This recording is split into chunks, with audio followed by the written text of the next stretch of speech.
El agua es un recurso vital y en la minería su gestión marca la diferencia entre el impacto negativo y la sostenibilidad.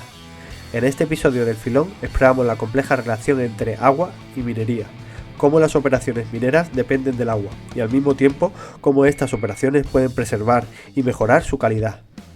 Nos acompaña Juan Carlos Vaquero, doctor ingeniero de minas y jefe de hidrogeología en el proyecto de Cobre Las Cruces. Juan Carlos tiene más de 30 años de experiencia en proyectos mineros y es uno de los mayores expertos hidrogeólogos de nuestro país.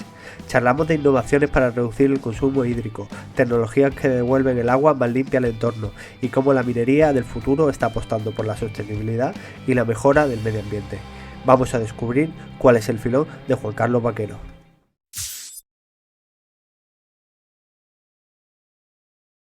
Bienvenidos a un episodio más del Filón. Hoy estamos aquí con Juan Carlos Vaquero. Es un placer tenerte aquí. Juan Carlos, muchas gracias por venir. El placer es para mí, te lo aseguro, ¿eh?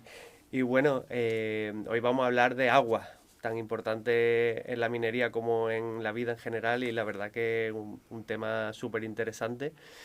Pero bueno, primero, lo que te comentaba antes ahí entre bambalinas, digo, a Juan Carlos le voy a preguntar también las preguntas que le hago normalmente a los invitados, porque creo que tiene también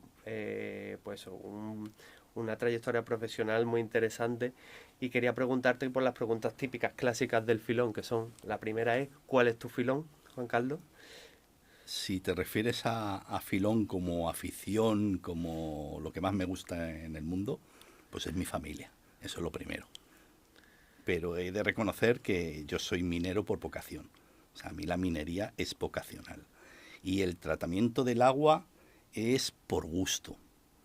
Agua no suelo beber mucha, pero me encanta trabajar con el agua, porque el agua es un mundo entero. Y tiene muchísimas posibilidades, muchas facilidades, un tema muy interesante. Ese sería mi filón. Y la otra pregunta que solemos hacer es, ¿cuál es la piedra que te encontraste? ¿Algo que te marcara? ¿Alguna persona? Yo me he encontrado dos personas que han sido muy determinantes en mi vida profesional, sobre todo. El primero de ellos fue mi padre. Mi padre es ingeniero, entonces me metió mucho el mundo de la ingeniería y he disfrutado mucho de ello. Y el segundo es mi padre medio adoptivo, que fue un profesor de la Escuela de Minas de Madrid, Rafael Fernández Rubio, que me ha enseñado muchísimo. Entonces, esas han sido las dos personas más claves en mi vida, digamos la piedra. Aunque si hablas de piedras, la amatista. Bueno, pues vamos a empezar a hablar un poquito del agua. Y bueno, el agua sobre todo enfocada a la minería. Quería preguntarte un poco cuáles son los principales retos en cuanto al agua que se encuentra un proyecto minero, ¿no? Normalmente.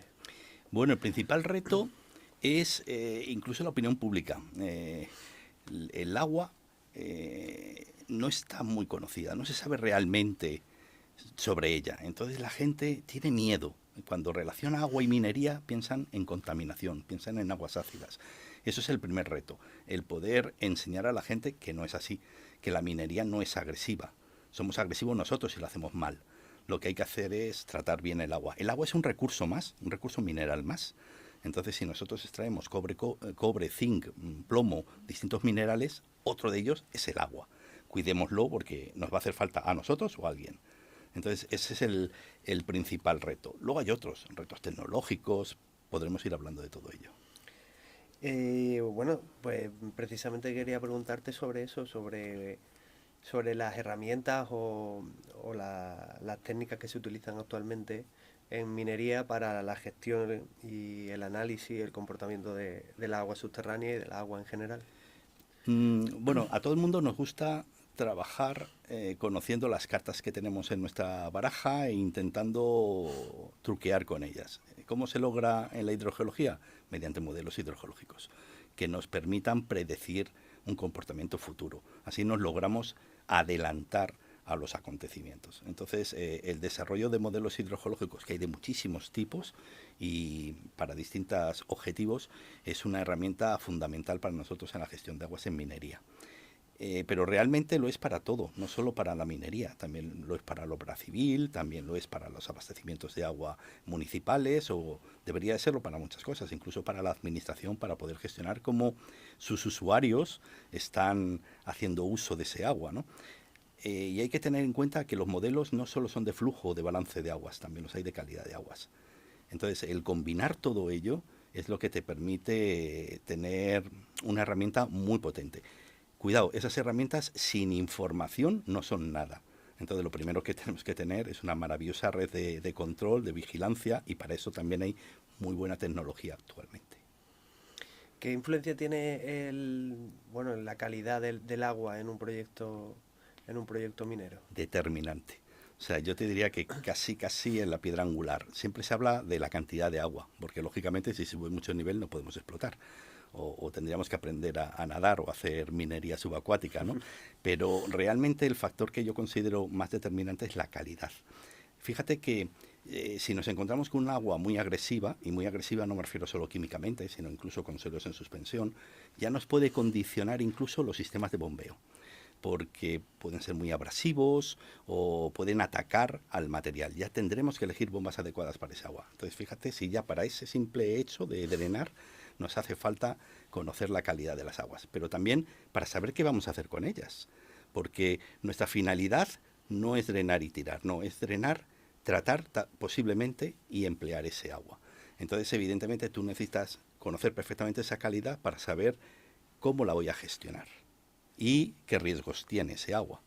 Entonces, yo, sinceramente, la calidad del agua es algo que siempre me ha encantado, la hidroquímica, y es por todo el peso que tiene en la gestión de aguas. Muchísimo peso. Incluso te puede diferenciar si un agua puede ir a un uso, por ejemplo, a uso ambiental directamente, o si tiene que ir a uso industrial, o si puede ir a uso de abastecimiento urbano, por ejemplo. La calidad es algo muy importante. Y bueno, un concepto que es determinante, ¿no? Es el balance hídrico. ¿Qué es eso del balance hídrico, Juan Carlos? ¿Nos puede explicar un poco? Bueno, un balance hídrico se hace de cualquier elemento. Cualquier elemento que tú puedas representar como una celda es analizar cuáles son las aguas que entran, las aguas que salen y las aguas que pueden oscilar dentro de esa celda, ¿vale? Eso sería un balance. Lo puedes hacer a una escombrera, lo puedes hacer a un entorno minero, a un acuífero, lo puedes hacer a una cuenca hidrográfica. Y además ese balance hídrico lo puedes hacer tanto para superficiales como subterráneas, como mejor aún la unión de superficiales y subterráneas. Hay mucha gente que las separa, las aguas superficiales y subterráneas. Tú incluso hablas un poco de acuífero, hidrogeología y tal. Realmente es hidrología. Están unidas las dos aguas, porque siempre hay infiltración de alguna forma y siempre va a haber un manantial de salida. Entonces, el balance lo que nos permite es analizar entradas de agua, salidas de agua y qué es lo que pasa dentro de esa unidad que estamos trabajando. Vale. Y una vez que tienen, digamos, ese balance, se analizan esos riesgos. ¿Cómo se suelen los riesgos que tienen asociados la posibilidad de interacción de esas aguas con el medio? Ajá. Lo importante es que para establecer el balance no es una cosa fácil. No lo hacemos tú y yo en una tarde. O sea, como todas las cosas, lo importante son los datos de partida.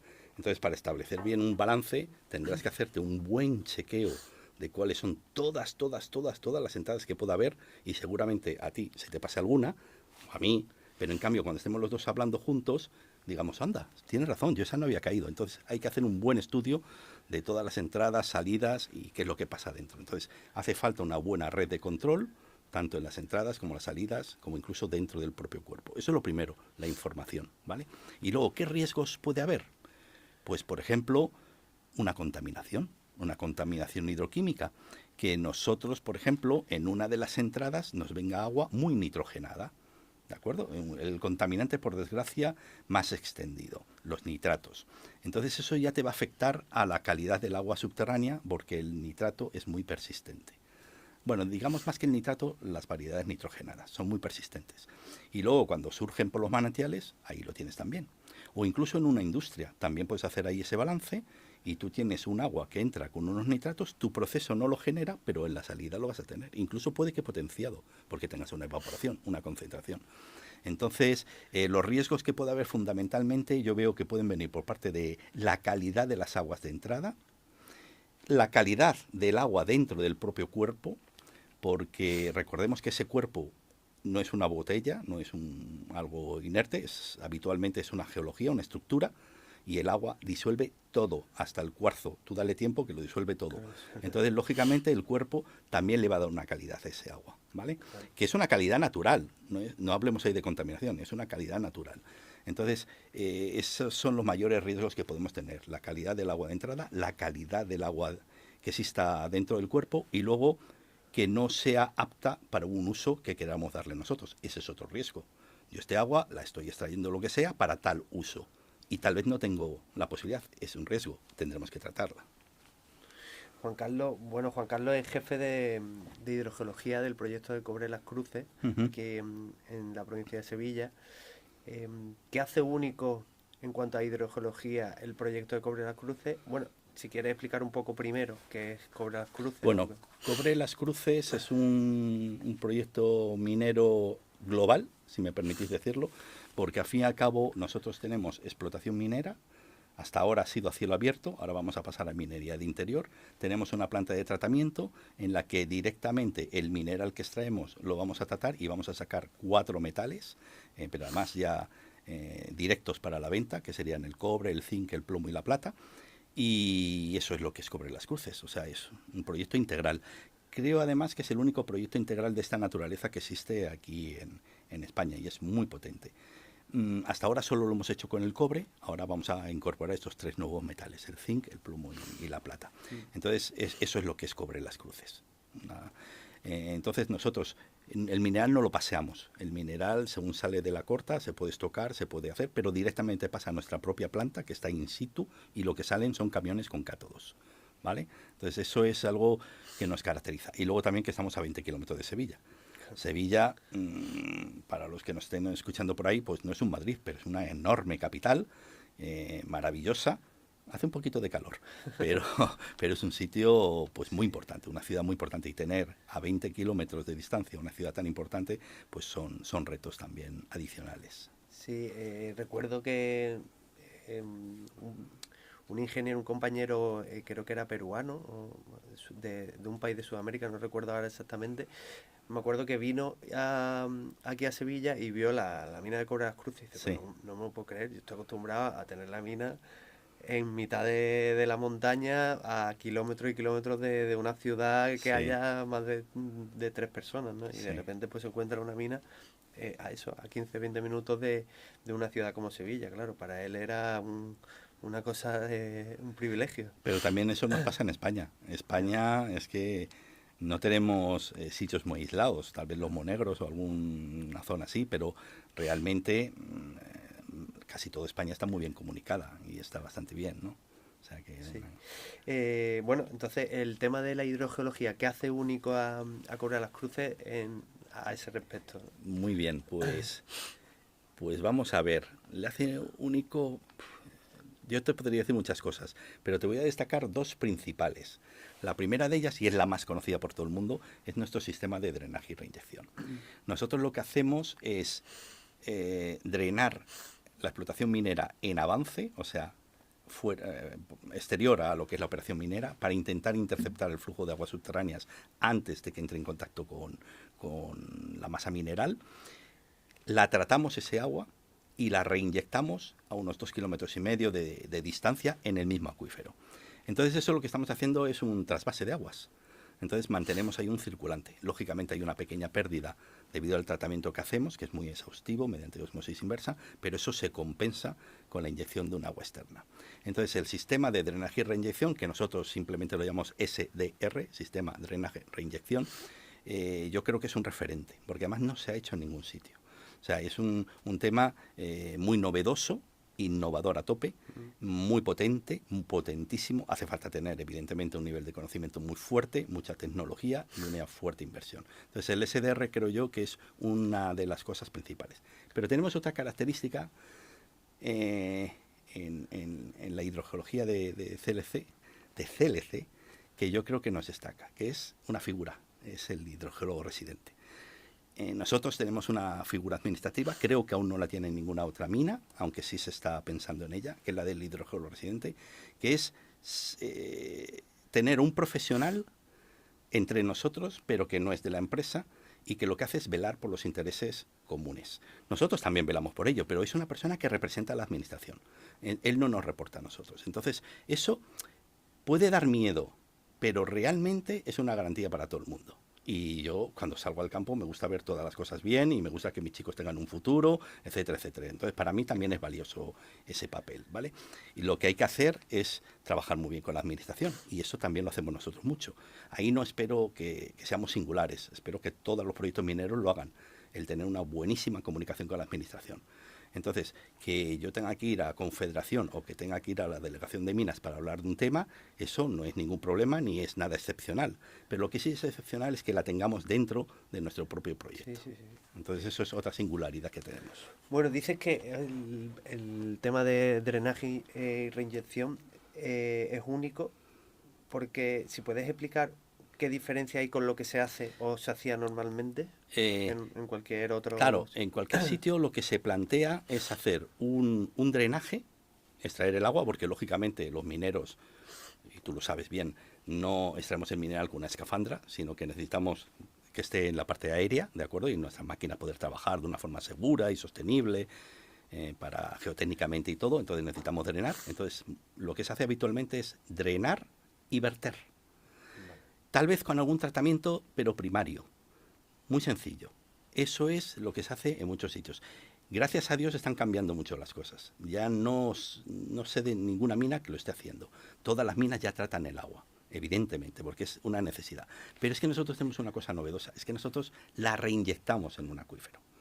Y al reinyectarla en un acuífero tenemos que cumplir una serie de parámetros, que es que algunos de ellos son mucho más exigentes que los de calidad de agua de boca.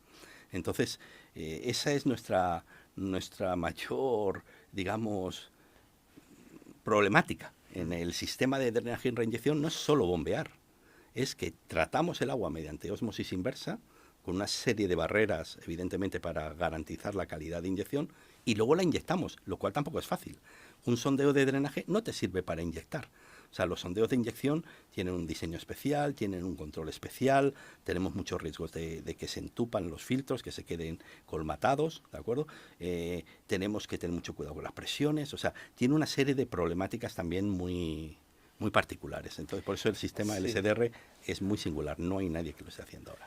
O sea, para que la gente lo pueda entender, a ver si yo lo entendí.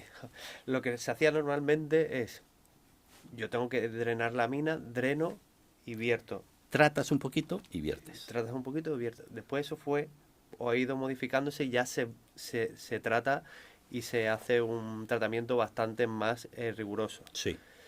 Y el paso que ha dado Cobre las Cruces es, ya no vierto, sino que reinyecto en la masa de agua con una calidad mejorada. Por lo tanto, estoy mejorando constantemente esa masa de agua. Date cuenta que lo que se pretende es equilibrar el balance hídrico del acuífero. O sea, que todo agua que yo saque la vuelva a reinyectar, que tenga el menor afección posible. Entonces, si yo saco un agua mediante mi drenaje, voy a intentarlo inyectar, pero lo tendré que reinyectar con una calidad determinada. Entonces, eso ya es una dificultad, ¿vale? Y luego, por supuesto, la tendré que compensar con aguas externas, etcétera, etcétera.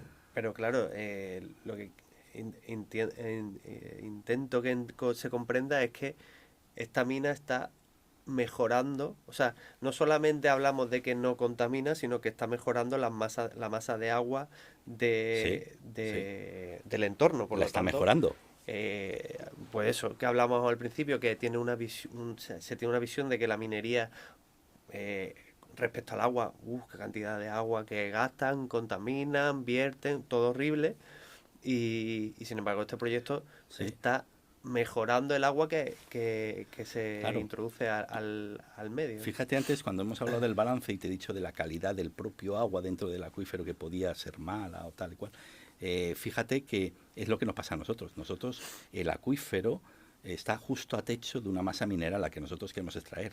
Sería, digamos, el tumor de ese acuífero. Nosotros queremos extirpar ese tumor porque nos interesa, ¿vale? Pero ahí está, y ha estado durante millones de años. Entonces ese agua ha disuelto todo lo que ha querido. Tiene media tabla periódica. Pues igual ese agua no se podía emplear para nada. nosotros estamos extrayéndola, tratándola y reinyectándola. O sea, le hemos mejorado mucho la calidad. De hecho, a nosotros ya nos está retornando un agua de mejor calidad que viene de nuestra inyección, porque hace cierta circulación Hay cierta parte cerrado. de retorno, ¿eh? Sí, entonces nosotros ya nos está llegando la pluma de mejora. Pero es que también en agricultores del entorno habían dejado de producir algodón porque necesitaba un agua de muy buena calidad y han vuelto a producir algodón, porque ahora se encuentran que la calidad ha mejorado sustancialmente. Y por alguien habrá sido. Qué bueno, qué bueno. O sea que el tema del algodón, incluso en la comarca, ha mejorado la calidad, ha mejorado... Sí. O sea, eso es impresionante. Pero es cierto, es así. O sea, si tú metes un agua osmotizada cumpliendo los parámetros que nos exige la administración, que son parámetros, pues bien, se han logrado cumplir de una forma muy adecuada, pues entonces evidentemente está mejorando con respecto a lo que había antes. Estás lavando el acuífero. ¿Y qué sistemas se están utilizando en Cobre las Cruces para el monitoreo de esas aguas y cómo hacéis todo ese sistema de sensores? Bueno, vamos a ver, empleamos, como te puedes imaginar, el tratamiento tiene que ir de la mano del control. Entonces hay una red de control básica, in situ, en los propios sondeos que empleamos de drenaje y de reinyección. Ahí tenemos un control de la calidad, también de flujos, de presiones, etcétera, etcétera, que es parte del monitoreo. Pero luego también tenemos pozos de terceros alrededor o piezómetros construidos para nosotros que no estén afectados directamente ni por el drenaje y la inyección, pero que me permitan controlar o tomar muestras de agua. Entonces ahí podemos controlar también cómo evoluciona todo. Algunos de ellos, tienen detectores automáticos con transmisión de datos a nuestro centro o almacenamiento de datos, y cada 3 meses los descargamos y empleamos esa información. Todo eso es muy valioso, pero hay algunos puntos que por su distancia o porque son de otras personas que tienen el jardín de su casa y nos han permitido ir a medir, pues no puedes instalarle algo. Entonces lo que hacemos es ir de vez en cuando y vamos a esos que son externos vamos o cada mes o cada 2 meses a medir, ¿vale? Pero evidentemente no puedes ahí instalar gran cosa porque no son tuyos, ¿eh? Entonces, y ese control se hace, y también tomamos ahí muestras de agua. Entonces el control ese es muy importante. Pero luego en la propia planta, en el tratamiento, hay controles de calidad y de flujo etapa a etapa. O sea, según entra en la planta de tratamiento, después de la primera etapa, que sería la ultrafiltración, después de la osmosis inversa y previas a la inyección. Entonces hay varios puntos que me permiten calcular cómo está evolucionando nuestro flujo, si estamos cumpliendo nuestros objetivos, que siempre son un poquito más exigentes, y si todo va bien. Hablabas antes del hidrogeólogo residente. Este es un hidrogeólogo que, digamos, ha puesto en la Confederación, ¿no? Sí. Y es digamos, un hecho histórico porque no ha ocurrido nunca. Sí. Bueno, es un profesional que tiene que tener bastante experiencia, y está propuesto por el IGME, por el Instituto Geológico Minero España, que al fin y al cabo es un ente consultor y técnico muy bueno y conoce muy bien a la gente. Entonces lo eligen ellos y la Confederación es quien lo designa, ¿eh? Entonces cuenta, digamos, con bastante parabienes. Nosotros somos informados, ¿eh? O sea, la empresa siempre es informada. No quiere decir que nosotros lo elijamos ni podamos decir nada, pero por lo menos somos informados. Bueno, ¿cómo han ido evolucionando en los últimos años las tecnologías de tratamiento y reutilización de agua? Yo entiendo que... Crítico. Eso yo creo que ha sido el factor más crítico, porque el desarrollo tecnológico ha venido dado de la mano de una economía del proceso. O sea, mientras que antes, cuando se hablaba de osmosis inversa, estamos hablando de unos precios abismales y de unas tecnologías muy pesadas que podían tratar volúmenes de agua relativamente pequeños. Ahora estamos hablando de tecnologías de tratamiento. No solo vamos a hablar de la osmosis, también tratamientos físico-químicos muy eficientes, muy eficientes, muy garantistas y a un precio bastante competitivo. ¿De acuerdo? Démonos cuenta que a veces nos olvidamos que es que el tratamiento del agua de mina es una obligación moral, pero también técnica, igual que puede ser el transporte de mineral dentro de la explotación. Claro. Porque para nosotros es muy fácil hablar de perforadoras, hablar de transporte de mineral, de todo ello, pero primero lo tienes que drenar. Entonces es una operación más del drenaje. Entonces hay que tenerle en su consideración y darle el grado de importancia que tiene. ¿Puedes explicar un poquito qué es la osmosis inversa y Sí. cuáles son las diferencias entre los nuevos sistemas? Mira, hay muchos sistemas realmente, porque la ósmosis inversa es, digamos, la evolución casi total de lo que sería un filtro, un colador. Si nosotros vamos a casa y tenemos la leche y la queremos colar, o un agua y tal y cual, la metemos el colador, se nos queda arriba la parte, los sólidos en suspensión más gruesos y pasa un agua más clara, ¿vale? Eso sería una filtración. Si esos pasos, digamos, de luz del filtro, de ese colador, son mucho, mucho, mucho más pequeñitos, quitaremos partículas más pequeñas. Incluso si son nanométricos, podríamos quitar hasta la turbidez, incluso hasta algunas bacterias. Entonces eso es un tema súper importante. Pues la ósmosis inversa es llevarlo todo al extremo. Tu piel es una membrana. Lo que hacemos en ósmosis inversa es pasarla el agua a través de una membrana.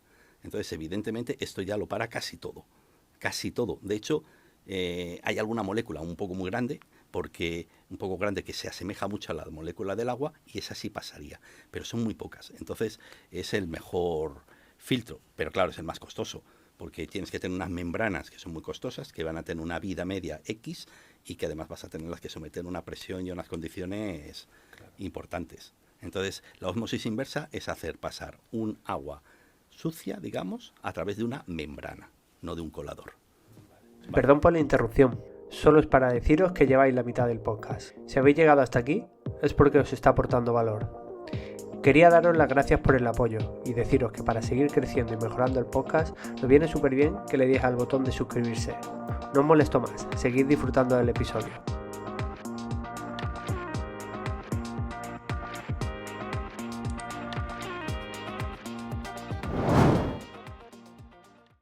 Bueno, y Juan Carlos, ¿cuántas plantas de tratamiento hay en Cobre las Cruces, tratamiento de agua, y qué tipos de plantas de tratamiento hay? Bueno, la verdad es que ¿cuántas plantas? Tenemos muchísimas. Tenemos muchas plantas, la verdad. Porque además, por ejemplo, cuando te estoy hablando del SDR, ahí tenemos una planta muy grande que la llamamos PTA, que realmente es planta permanente de tratamiento de aguas, que está asociada tanto al agua del sistema de sondeos, de drenaje y reinyección, como del agua de achique de mina, que vamos a prever extraer, que también le vamos a dar un tratamiento adecuado para esas aguas. Entonces es una planta muy grande, y esa básicamente es de ósmosis inversa. Pero realmente ahí ya llevamos 7 líneas, o sea, 7 pequeñas plantas, todas ellas juntas en un mismo lugar, ¿vale? Eso es, digamos, una planta.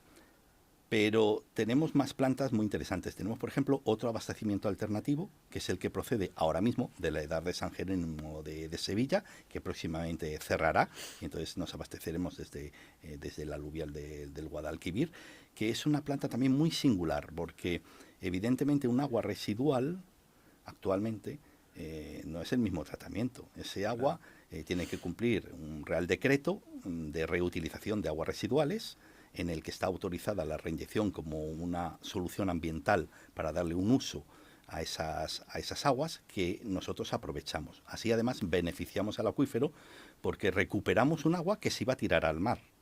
Entonces esa agua la recuperamos y la inyectamos después de tratarla. Pues esa planta de tratamiento es muy singular. Tiene un tratamiento mediante ultravioletas, tiene una filtración también en carbón activo, una ultrafiltración y luego un desnitrificador. Porque, como te comentaba, las aguas muchas veces, sobre todo cuando tienen una agricultura muy intensiva encima, o las aguas residuales, las dos son focos principales de nitratos.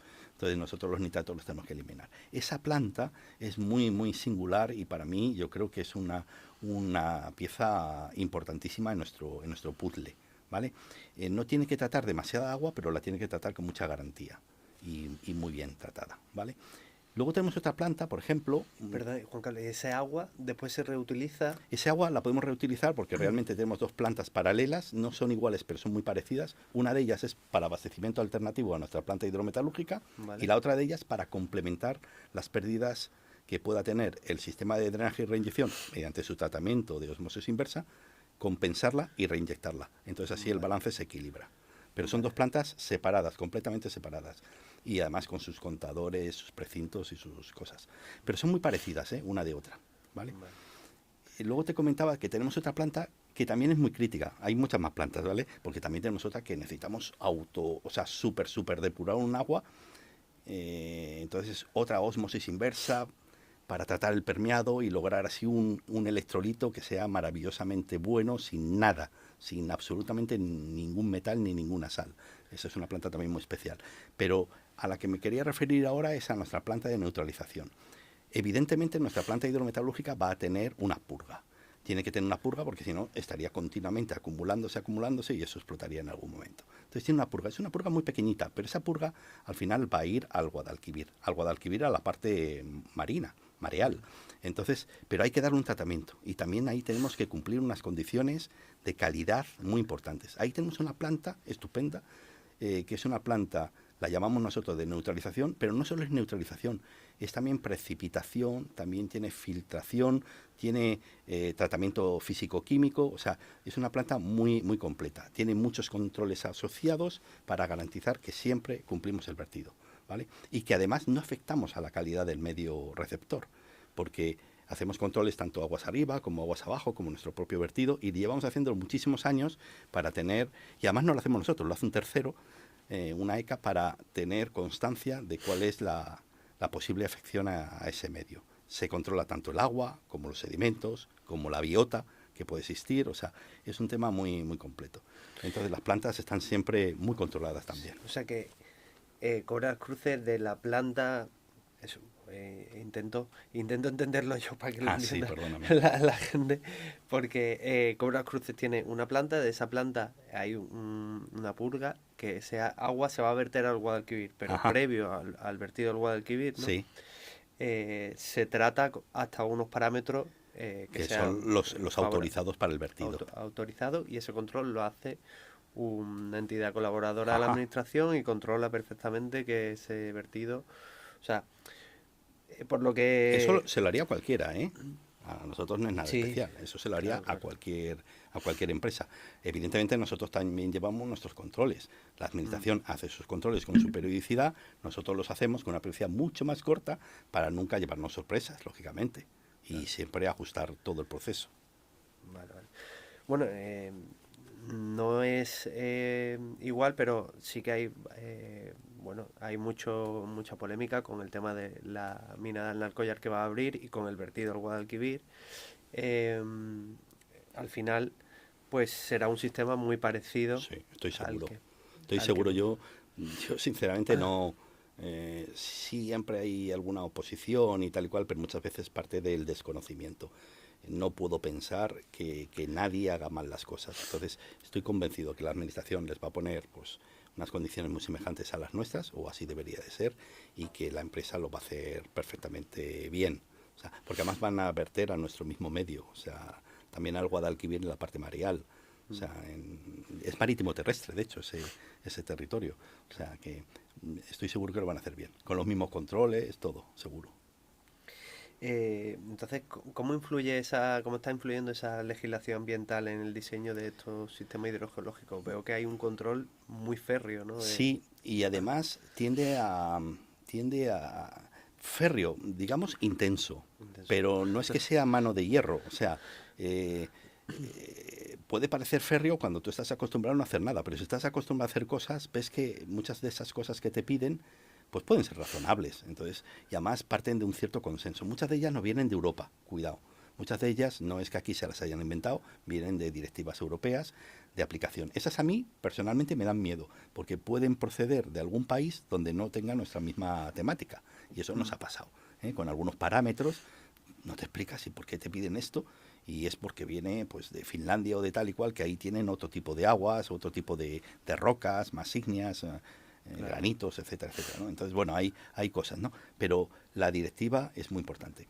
Ambientalmente hay que reconocer que ha habido un fuerte avance desde, digamos, los años 70 o 80 o incluso 90. Ha habido un avance muy fuerte en la legislación ambiental. Entonces, la legislación ambiental es importante para poder preservar el medio receptor y poder garantizar la calidad del entorno, pero lo que tendríamos que hacer todos es intentar mejorarlo todavía. O sea, no ser garantistas, sino vamos a darle un plus. Cuando se habla de que la minería causa impacto en el entorno, ¿a qué impacto nos referimos? Siempre estamos pensando en el negativo. Claro que causa impacto positivo. El impacto que causa la minería en el entorno es positivo, porque si no, no saldría. En la declaración de impacto ambiental no saldría aprobada. Entonces, lo que hay que hacer es valorarlo realmente. Lo que pasa es que los medios muchas veces solo hablan de impactos negativos, pero también los hay positivos, ¿eh? Entonces, intentemos minimizar los negativos y potenciar los positivos. Claro.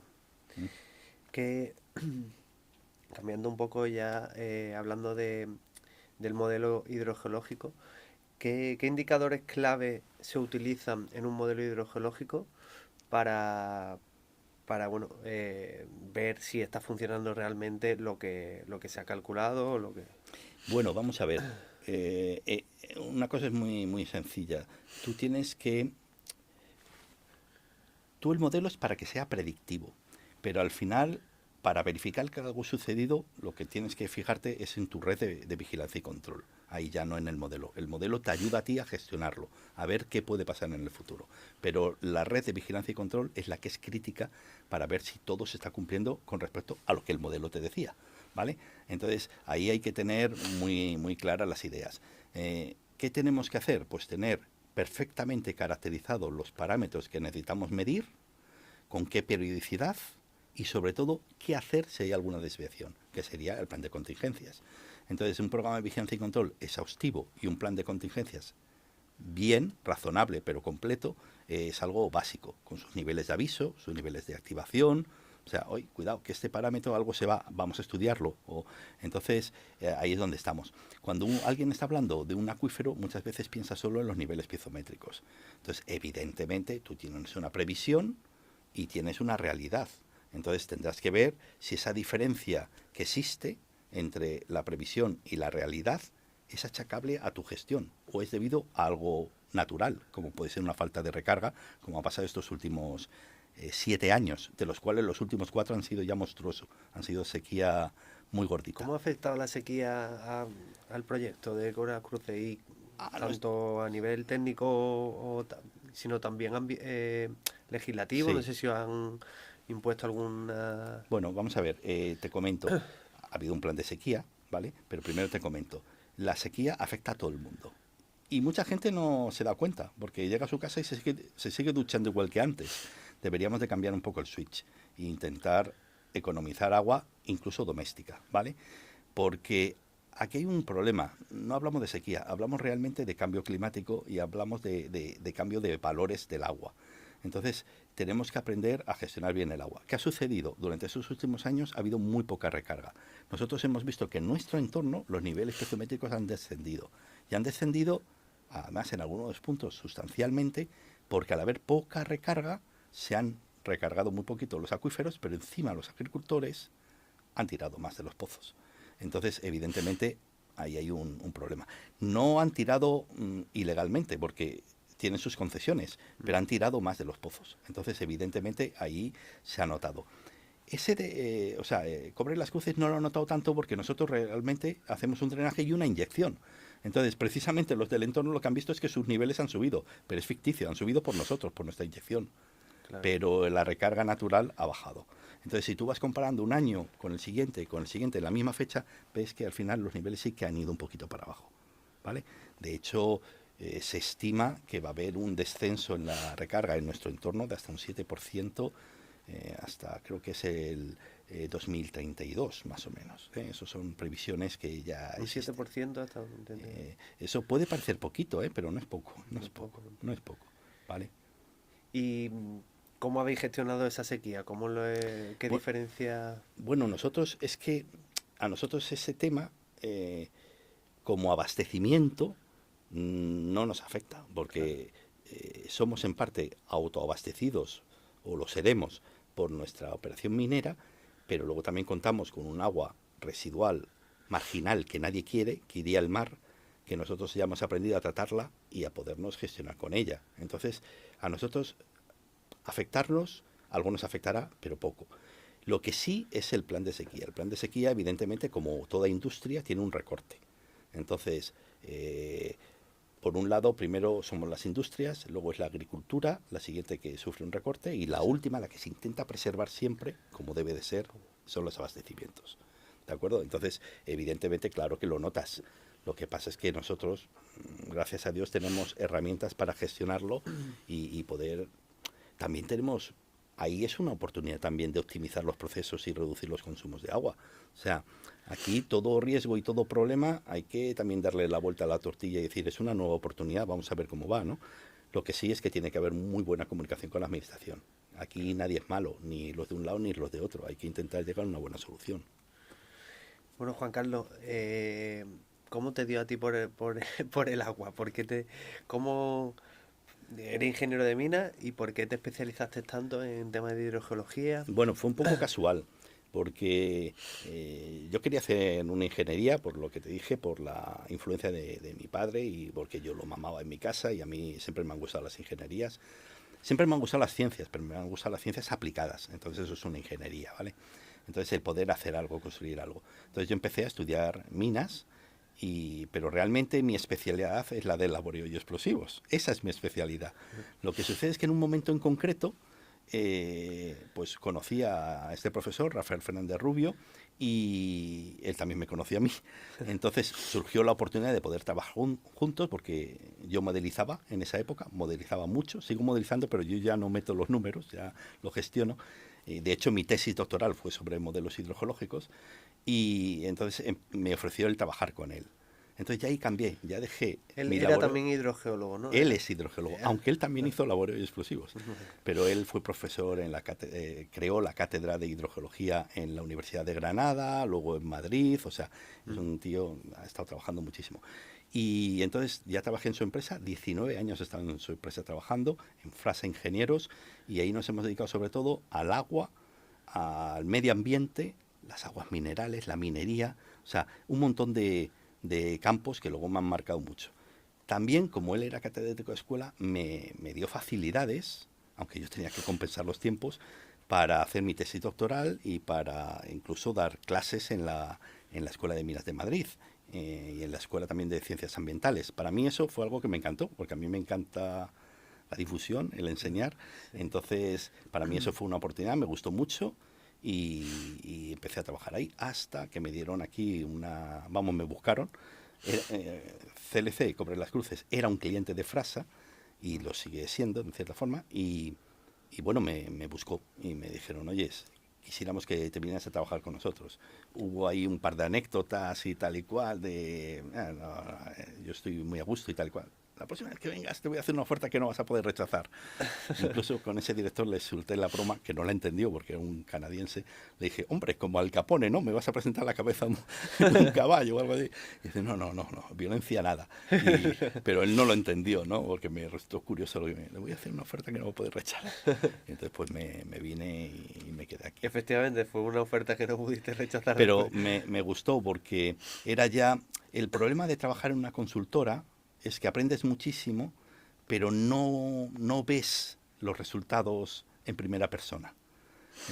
Los verán otros, tus clientes, ¿vale? Claro. En cambio, aquí en Cobre las Cruces, pues yo veo los resultados. Entonces es algo que eso hay que reconocer que te gratifica mucho.